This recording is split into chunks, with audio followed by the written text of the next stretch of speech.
you have to learn how to deal with the setbacks and the failures and the roller coasters of it, with the ambiguity. But when you're an entrepreneur, you're making more direct contact with the core reality, right? You're getting one step closer to the full experience and richness of it. And that has all sorts of philosophical and psychological implications.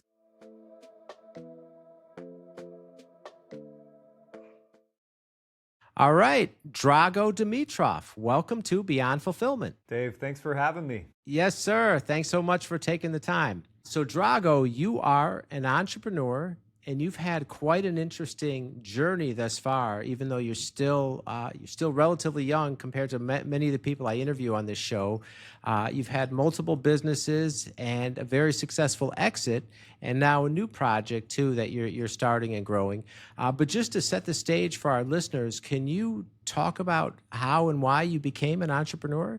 So I'm an immigrant, and I moved, my family moved when I was 5 years old, and I come from, I suppose it's in the blood a little bit. My grandmother in Bulgaria was like a star fitness, remember like the 80s fitness and like the funny clothes they wore, and she led that movement in Bulgaria. And then I had like, and she started some businesses, and I had my grandfather be an acrobat in the traveling circus in the United States. So a little bit of an unorthodox way to come to America.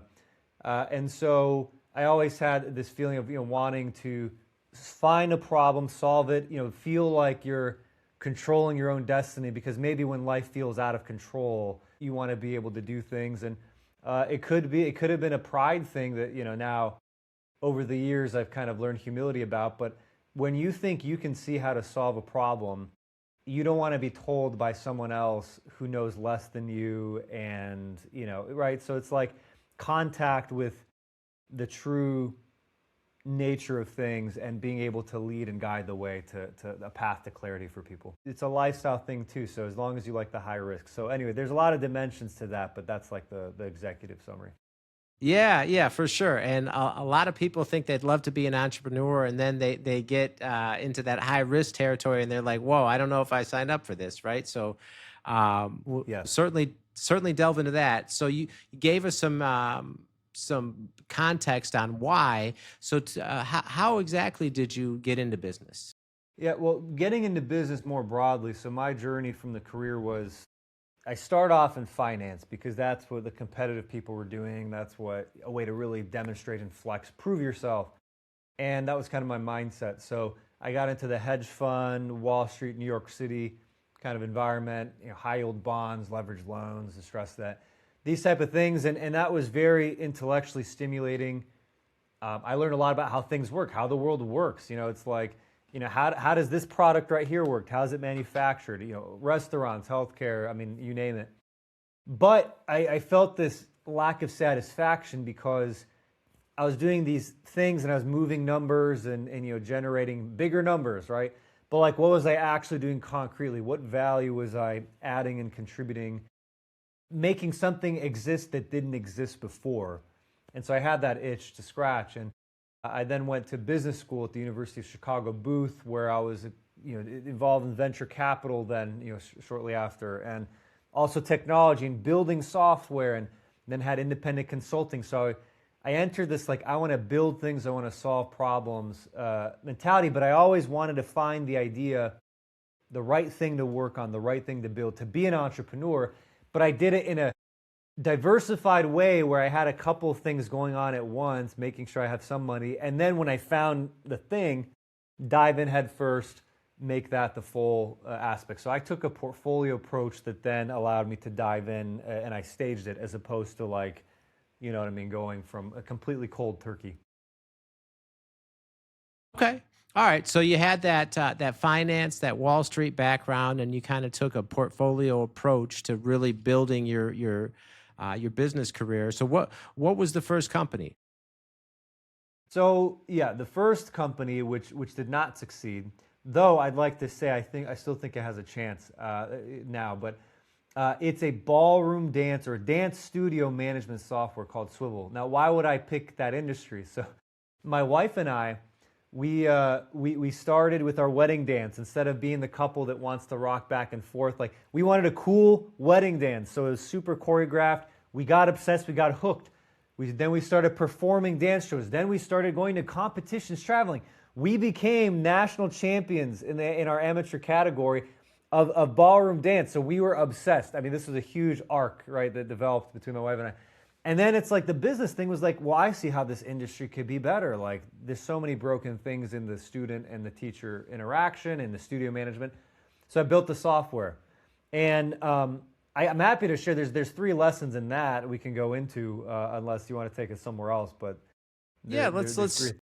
Okay, so that's interesting. So you get obsessed with having a cool wedding dance. You kind of accidentally become national champion amateur ballroom dancers, your wife and you, and then as you have this eye for business, as you're in that world, you realize things could be better. So you build a ballroom dance software. And even though it doesn't, I guess, really succeed as a business, you've got 3 lessons from that experience. So what are those? So there's three reasons that it did why it failed. So number one, and this is classic, if you're an entrepreneur, right? It's the dilemma of don't solve the thing that you want to do. Make sure you understand what the client and what the audience wants solved. So in this case, we created this software that was amazing for the students. So if you're a dancer and you're booking lessons and you have this note-taking and skill development, it's awesome. But your customer is the studio owner. And now the studio owner might think that's great that you're creating an experience for the consumer. And that's nice. I like that, but I need you to solve my problems first. And I have administrative problems. I have all these other things that are a little more boring. And if you can solve those first, sure, then I'm going to get excited about the other stuff that you did. So, okay. So then the second thing was like, well, fine. The second thing was I took a calculated bet where I hated the cold calling one studio at a time. I just wasn't cut out for that type of distribution channel. So that's like a personality temperament difference. So I put all my bets on this big enterprise deal with a life insurance company, one of the top 8 life insurance companies. And we had a Dancing with the Stars guy. We had this insurance company, and they had me with the technology. We were going to do a nationwide rollout where the insurance company provides dance lessons with partner studios. We're the technology provider. One big deal. If we did that, we would have generated in the first year like $200,000, like a nice thing. So I'm like, screw it. I'm going to put all my eggs in this basket, and I'm going to do consulting while this deal works. And when the deal gets done, then I'll go back to it, because I don't want to do the cold calling thing. I don't want to do that ramp up. And so, okay, the life insurance company was excited, but then they did a survey of their people, and their people said, what do you want to do? Tennis, dance, yoga, and like dance was like the number 3 thing. So the insurance company's like, well, let's come back to it in a couple of years. We're not going to do it. So that fell through. And since I put all my eggs in that basket, that didn't work. And then the last lesson, more simply, it's like, fine, how do I get this thing to work? Studio owners, they want you to have like the 7 features, let's say. They want the all-in-one solution. And if you only have like 3 of those, even if they're awesome, even if those 3 features are better than everyone else's 3 features, they're like, listen, come back to me when you have all 7, because I can't convert my whole system unless you can do everything. And so then there's the gap of like, well, now that takes time to build that out. I'm already doing consulting. My other work's picking up. I don't have the time to pour into that. So I put that on the shelf. But I will say, with the AI era that we're in, building all those out and bringing it to parity, that there's now a resurrection story that could take place, but that's going to be on a back burner. That's not the main focus for me now. Hey, let me tell you about Max Capital Hub. If you're an entrepreneur trying to get funding, but your credit's holding you back, these are the people to call. They do business loans, business funding, and they'll actually help you clean up your credit so you qualify for more. They're not just handing you paperwork. Their team builds an actual strategy around your business. So if you've been stuck or the bank has told you no, give Max Capital Hub a call or book a free consultation at maxcapitalhub.com. Tell them I sent you. Okay. All right. Interesting. So that didn't pan out at the time, like you said, and you certainly learned some valuable lessons. And then what happens next in your story? So then I'm trying to stay in the mix in the startup world. So I'm joining some other startups, a tech start, and I'm building their software. I'm advising strategy. I got like this independent consulting thing going. Well, I'm also looking like I want to be like a co-founder. Like I want to lean in and find the thing to do because I love the startup space. And so even I did a co-founder matching thing with Y Combinator, and I interviewed with different people. It's like, I have my ideas, or you have an idea. Maybe I can build your ideas. So I was like in this investigative process. And then what happened was most of my energy was with this Techstar startup, and really talented guy. I mean, this CEO was would have been making like $1 million, and in his other role, he left all that to start this innovative real estate startup. So I know this is going places, and they're like, listen, you can have 10% equity, come on board. So that was a decision. I'm like, man, this is great. However, at the same time, this other thing emerged, and that aligned with my values. And this is the Holy Habits app. And because I'm a Catholic, there's things that connect to that. So this other concept to bring to market as the CEO of that and entrepreneur. So I'm like, I have a fork in the road now. Do I go join someone else's wagon, which I think will be successful and it's exciting, or do I do the thing that I can lead on my own? And for me, like I prayed about it, and there's different discernment that goes into that decision. But I went down the path of Holy Habits. I wound down the other thing. So I started the Holy Habits company. And then, there's a whole journey there, but we at least achieved a big milestone of being acquired by the #1 global Catholic media company, EWTN. And the only thing I'll say there before I throw it back to you is, if you're thinking about starting a startup, especially in software, you have the product, and that's its own thing, to make sure you create something that people actually care about, that people would be sad that didn't exist if you got rid of it. But the distribution thing is so hard. You have to be able, you can build the thing, but if no one is aware of it, it doesn't matter. People will purchase the crappier version that they're aware of, that has an influencer, that has a distribution. So now we have distribution with the largest global Catholic media company, and then we have the innovation that we already did. So you need both of those pieces. And with the Swivel concept, that I didn't solve for distribution there. That was the challenge too. So you have to solve for distribution. Okay.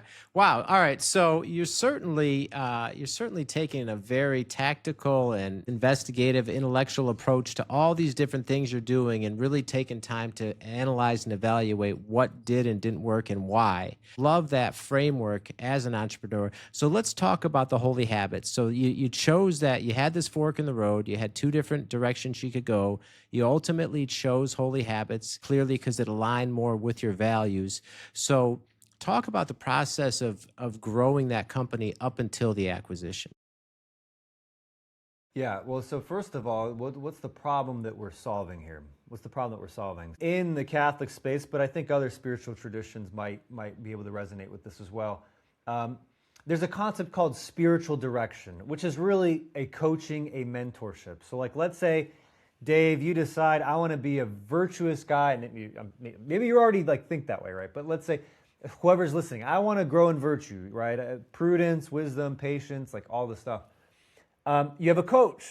It's someone to guide you with that. And then it's someone who guides you in line with the principles within that religious framework, so within the Catholic framework. And concretely, right, if I were to speak with that language, there's Drago and there's Saint Drago. There's a gap between Drago and Saint Drago. So for Catholics, every Catholic needs to become a saint. Like, that is the goal. That is your life purpose. I'm not discovering my life purpose. Like, it's that is the purpose, is to be fully united with God, to be 100% love, so that everything I do, every act, everything I say, everything I think, it's grounded in love. And so, without getting too theological about it, right, there's a participation with God, all that stuff. But so how do I bring software to that? How do you bring software to that? So there's with AI now, what you can do is you take, let's say, the 2,000 years of treasures that the church has, the different wisdoms, the writings of the saints, the different texts, the corpus, and you can deploy that in a personalized way, because you don't have time to read through all this stuff and contemplate. Like, now we can use software to say, like, hey, here's my life situation. I'm an entrepreneur. I'm a father. This is what I'm struggling with. This is the difficult person in my life. Whatever your situation is, you can now have kind of like this coach companion-like experience that connects you to like the value system, which I guess in my case, it's the Catholic principles and things, right? So there's a funnel between do-it-yourself spirituality, where it's like, here I am just reading a book and I'm praying by myself, and like this full-on coaching mentorship thing. But now this middle bridge of like, medium touch, low touch, high touch. Now there's the medium touch accompaniment, spiritual walking.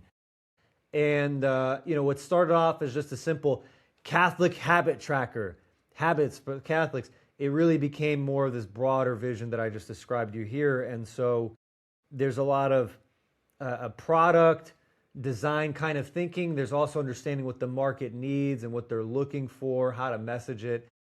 There's a difference between being an entrepreneur in an existing market that has the language to understand what you're doing. So like if I open up a shoe store, people know I want a shoe. I know what I'm getting, so I go to the store, I'm looking for a shoe store. Like that's a defined problem and you're going into that market. But when you're entering a new market or creating the market yourself, it's a whole different mindset. And you also have to simultaneously educate the audience to even understand what you're doing, to understand how to articulate the need that they're facing. Because you might say, oh, I want to be holier, more virtuous, but in a concrete scenario, it's really just, I'm losing patience with my kids. I'm snapping at my family. I don't like that. I'm stumbling and falling into this pattern of addiction that I just can't seem to shake off. There's all these other needs that you have to ground the experience and transformation product that you're providing, and you have to ground it in a very concrete way. If someone who's listening, like, it's worthwhile to think, is the thing that you want to build within an existing category because that has a certain type of strategy and mindset, or are you defining a completely new category and that's going to have a different strategy? If your business is an e-commerce brand, this message is for you. Logistics can make or break you. If you're tired of being just a number to those big box 3PLs, you need to check out our team at Easy DC 3PL. We're a different kind of partner, built specifically for growing brands that ship between 1,000 and 10,000 orders per month. We offer warehousing, fulfillment, and transportation with a focus on personalized service and flexibility. Our central Kentucky location gives you nationwide reach, turning logistics into a competitive advantage. So if you're ready to partner with a 3PL that actually gets your brand, visit easydc3pl.com. Okay. All right. So you're going down the road with the AI and the app and habit tracking, right? More so a newer category. And for someone who, as you said, cold calling was really not your thing, what was the process like in terms of being the face of the company and growing it from basically zero up into getting acquired? Yeah, so distribution. How do you get people to find out about an app? So, I mean, once you get the downloads that they refer to a friend, like that's the gold standard. Oh my gosh, so excited, going to tell my friends, my wife. Okay, but before you get to that, you still need some way to push it out. So number one, the fact that one of my co-founders is a gentleman named Dan Burke. He's like this leading authority, spiritual figure, like published 14 books. He has an institute. He has a big platform with, hundreds of thousands of people. So like, great. I'm entering this venture knowing the distribution, there's some channel we can use that's built in. Wonderful. So we had that. We had that distribution. I then built my social media, so on X, at Drago Dimitrov. I built my own social media following, so that's a channel. I then did like the podcast influencer outreach. So you're getting on these different podcasts, they're talking about the app. I then structure affiliate deals, right? Like, so when people sign up because they heard about it through you, you get a cut. Like, trying to throw everything at the wall, see what sticks. Go to these different conferences. Look at the unit. So it's like, it was just kind of keep trying different things. And then, we're building users over time. And then the users, simultaneously, you need the data points, not just, hey, we have more users, but the users love what we're doing. And so like NPS scores, building the product. And then when I have enough of that evidence, then you're able to pitch it to like, let's raise capital, or let's find a partner, a strategic partner. And I was looking at both of those paths. And so then I had enough of a story that was proven, right? The 0 to 1 story that then, thankfully, they just saw the value organically. It's not that, I'm so whatever. They just saw that what we did was working. And so then now we have the next phase, the scaling phase, because, it's like the first stage is, can I prove that this thing works? And then the second stage is, how do I actually grow it to become big? So we're entering stage 2. We completed stage 1. And that's what this acquisition represents. That now that we have the number one Catholic global media company, it's like now we can start pushing it aggressively. Okay. So what was the time frame from when you started to when you actually got acquired by EWTN? In December 23 is when I said, I want to start doing this. And I spent 50% of my time. I had those two things going. I had this and I had the other startup I was working with. And then by summer, I'm like, I have to do full time. So then June, July 2024, full time Holy Habits. And now it's been 2 years. The deal itself took like, a year of like nurturing and building a relationship, right? I mean, so there's a lot of lead time and serendipity, as I would say, or God's providence. So yeah, it's been about 2 years of a full-time focused effort to get to where we are. Okay. All right. And so the company gets acquired, and now you're working under the parent in the scaling phase to really take this to the next level. That's right. Yeah, that's where we're in now. And it's great, when you look at this type of situation where a big company acquires you, there's the fear, right? I'm an entrepreneur. I have a flexibility. I wake up, I decide the agenda. Here's what we're doing today. Here's the goals. I don't have a boss. So when you have a partner like this, that's the thing is like, is this going to be that I'm now one of the sub departments, and now you're going to tell me what to do, even though I have the closer contact with the market, right? Like these fears. But thankfully, right, with EWTN, they're such a great partner. And that's what's exciting is like, I'm still just doing like as is, right? I just wake up and I'm steering the ship of Holy Habits, but also getting the benefit of like, now I have other team members and other people I can, marketing resources. Thankfully, it's been the best of both worlds, but that's always something to evaluate if you go down that route is, can I have the adaptability and agility to function like a lean startup while having the resources of a big company? So you're on that journey, as you mentioned, and now you also have developed a new framework, which you're speaking and writing about, and that is the I guess you can say it more. That is is it Instant Competence? Yeah, Instant Competence. Yeah, with the intent of how to make the right decision every time, to compress when you enter a fuzzy situation of what's going on, something feels off, this vague sense that there's a problem, to like a complete clarity of, I understand the system behind the problem, and here's the decision that I need to make. And how do you go from step 1 to step 2 to step 3, step 4? No steps skipped. A funnel, a universal problem-solving solution. So before we get into the system, because I'd love you to share that with the audience, talk about how you had this kind of, I guess, epiphany that caused you to realize like this is the way and become so passionate about teaching this. Growing up, for example, right, I wanted to do all the archetypes. There's the artist archetype, the athlete, the intellectual. So it's like basketball team captain, but then like multi-instrumentalist, playing like piano, guitar, drums, like then the chess, like, I can solve any chess position with systems thinking and noticing the patterns between seemingly disconnected domains. And then when I was on Wall Street, I looked at like 45 different industries. So like they had me looking at, here's a power plant business, but then here's like Qdoba, the fast food business, but then here's a healthcare business. And when you're exposed to that, you start noticing that underneath the differences, there's deeper structure that actually connects things. So even like something like learning how to play an instrument versus like solving a hiring decision in a business, it actually has a shared fundamental essence and structure underneath it all. So I'm like, I want to like codify this, elaborate it. So even before Instant Competence, my first book was, what does this company do? Understanding a business and its risks, where it's like, how do you qualitatively, regardless of what business and industry you're in, how do you understand what that business is on 30 different dimensions? Just like I might have a personality test and you rank me from 0 to 100 on all the dimensions, you can do that with a business.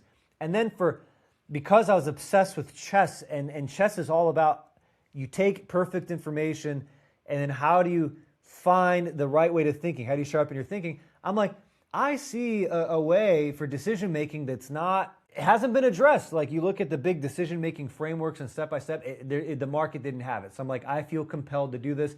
And of course, like, dude, how do you have the luxury to just write a book? Well, the reason why I did that was I mean, years ago, I started writing the book was when I was doing the consulting thing. I'm like, okay, since I'm advising companies, this is the framework. When you work with me, you're going to get this framework. And I also had the passion of like life transformation, life coaching. We don't have time for that, but like my own personal journey and then not having a father around and all that, right? There's the whole personal growth aspect. So like this is a system, the Instant Competence is a framework that you can apply to personal problems or business problems in a way that, again, leverages the deep structures that all problems have in common. Quick word from today's partner, NordVPN. Building a business means working from anywhere. Coffee shops, airports, hotel Wi-Fi. NordVPN encrypts your connection and protects your data in over 100 countries, all with one tap. Grab the link in the show notes for a big discount and a 30-day money-back guarantee. Now back to the show. Okay, so let's run through this system while we have a few minutes left here. What are the steps to instant comp? Well, step one is ask, where are you now and where do you want to be? Because every problem is a gap between the current state of something and the desired state. It could be in the business right now, maybe as a podcaster, so instead of you providing it, maybe it's like, I want to have certain high caliber guests. And here, like, sure, I've had some great guests, but I'd like more of that. So now we've identified there's a gap between how things are and where they are, right? It could be anything like that, where here's where I am now, but I want something different. What I want isn't what it is today. Okay. All right. So step one is noticing the gap between where you are and where you want to be. Right. And so whatever solution we come up with is going to entail a converging of that gap. So either the current reality becomes what I want. So I change the situation, it becomes what I get what I want. I get what I want. Or maybe I adjust my desires and meet the current thing. So maybe I realize I thought I wanted this, but actually I wanted something else, or some combination of the two. And so the next step is to get clear on the desire part. Like, why do I want this? What are my values? Why do I want to have high quality talent? Why do I want to have these high quality discussions? Well, there's a principle there because I want to bring value to people who are listening. I want to help their life make more sense and to have more satisfaction in their lives. I want to experience having cool conversations with cool people, right? Like, now, sometimes in the values exercise, it might actually change the goal and say, you know what? Maybe it's not that I want podcast guests. You know, maybe instead it's that I want to go speak at a conference, right? So by anchoring in your values, you get clear on whether that's the right problem you're focusing on, whether it's a thing I care about, because I can't care about everything everywhere equally, right? I have a field of relevance. I might care that across the world there's a starving child, and that is a problem I do wish were solved. I don't like that, but it's also not within my field of influence and relevance. So step two is getting clear on your values and your field of influence. And then step three is, once you define the gap, you need to define the problem in this simple template. There's got to be more of something or less of something. There's too much. So it's either a treasure or a trash. So I either want more treasure, I want more good things in my life, or I want to clean up the mess. There's a mess in my life. So it's really important to anchor whatever problem we're describing with a measurable, quantifiable thing. So like in this case, it might be, I don't have enough good people in my organization to do the job done. Or there's too much delay in us getting the job done. So you have to frame the problem in a quantifiable metric of there's too much of this or there's not enough of this. And then the next step, as we've kind of done that, is convert that to a system of knobs. So let's say right now, anyone listening to this, think of your body temperature. How do you feel right now? You might say, well, I feel cold. I feel cold. Okay, great. We're starting with the discontent. You feel cold. What's that about? Like, okay, well, why do you value that? Well, because I want to feel comfortable and I want to be able to focus on my work. Okay, good. You have a good reason for why you don't like feeling cold. Great. Now, what's the system behind your body temperature? Well, now we have the knobs. Like if you're like a sound mixing DJ person, right? You turn this knob, turn that knob. There are knobs behind your problem. So for body temperature, what are the knobs? Well, now we say, oh, like the room temperature, AC is blowing or not blowing. Okay, what am I wearing? Okay, like if I wear a lot of clothes, that affects it. What did I eat? If I just ate, that's a knob, right? So like you then have to notice the knobs, and then the next step after that is, okay, which knobs can I actually influence, and then which knobs do I prioritize? And then you have the follow through of like, cool, let's say I decide that the best solution for me right now is to put on a sweater because I can't go and make myself a meal right now. I'm too busy. I don't want to change the AC in the house because that's going to create problems for the other parts of the house and other people. So you come up with a solution template, and then you monitor, say, does that work? But again, the point is every problem, no matter how complex, no matter how sophisticated or easy, it has this underlying structure with the system, with the knobs, with having too much of something, not enough of something. And if you frame your problem in that way, the clarity just emerges. The insight just comes to you. Like the whole point of having a step-by-step, no step skips funnel, like the Instant Competence funnel, is that you're never going to be stuck. If you feel stuck, you're going to have a way to make forward progress. And that's the point. That's not a guarantee that you're going to have success in the outcome because the quality of a decision is not the same thing as the quality of the outcome. But you're always going to know what to do next. That's the promise when I set out to do this, is to give you a system so I always know what I can do next to make forward progress on my current problem. Okay, now that's interesting. So you take something as simple as, I'm cold, and ultimately the right decision, because you don't want to mess with the AC and maybe interrupt other people in the home, is to ultimately put on a sweater. But you're saying that system, when you really break it down into quantifiable actions and metrics and a decision framework, you can apply to any problem, no matter how complex. So you will ultimately arrive at the next logical step to get your desired result. That's exactly it. Said it better than I would. And I will say, like, why trust the system? So this is a synthesis of, number one, right? Like a top tier business school, University of Chicago booth. I mean, you have like CEO Microsoft, you have the best frameworks at the top business schools. Okay, so there's some of that insight. You have grandmaster level chess calculation principles and things, right? You have the cross-domain synthesis that I described earlier, like the different pattern recognition, because I was thrown into completely foreign environments. I mean, I was on the road when I was 5 years old, from hotel to hotel, traveling on the road with the Disney on Ice show. Like, you have to be able to create maps and uncertainty. One thing to throw at you there is, when they did the management assessment of me at these business schools, on the spectrum of comfort with ambiguity, I scored on the 100th percentile. So, right, I must be some sort of freak or something, right? But what that means is I'm well positioned to speak credibly in this space of like, how do you take a chaotic, tangled mess and map it and make sense of it? And so that's what you're going to get with this system. It's a synthesis of all these frameworks from top tier business schools, from life experience, from the things I mentioned. If you're still trying to hire locally for every role on your team, you're leaving serious money on the table. Ocean's Talent places AI-fluent executive operators. We're talking finance, marketing, operations, EAs, fully vetted, full-time, and dedicated to your business. These aren't freelancers or shared resources. They're U.S. caliber talent at a fraction of the cost, backed by a 3-month guarantee. And right now, Beyond Fulfillment listeners get $1,000 off their first hire. Go to oceanstalent.com/Dave to claim it. Okay, amazing. All right, and Drago, one more question. Given you've had such a diverse life and career and everything up until this point, looking back on your entire entrepreneurial journey, what's been the best part of it for you? The best part is that entrepreneurship, if viewed properly in an edifying and, dare I say, sanctifying kind of way, is one of the best tools for virtue, for building virtue, for becoming a better person. But it could also break you, right? But that's the whole point. It forces you to encounter a lot of the things. Like, you're the one who has to set the agenda. You have to learn how to deal with the setbacks and the failures and the roller coasters of it, with the ambiguity.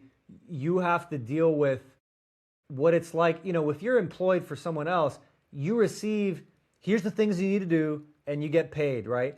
But when you're an entrepreneur, you're making more direct contact with the core reality, right? You're getting one step closer to the full experience and richness of it. And that has all sorts of philosophical and psychological implications. So, not to mention, by the way, I mean, managerially speaking, when you're responsible for the experience of someone's 9 to 5 or whatever it is, you have a greater influence on their happiness than potentially even some of their own family members, right? Like, you can dictate the happiness in some specs. Like, if you have a crappy boss, you know how much that sucks. If you have an awesome boss, that could really change how you wake up in the morning and how excited you are about the week. So there's a lot of responsibility and lessons to be learned in entrepreneurship.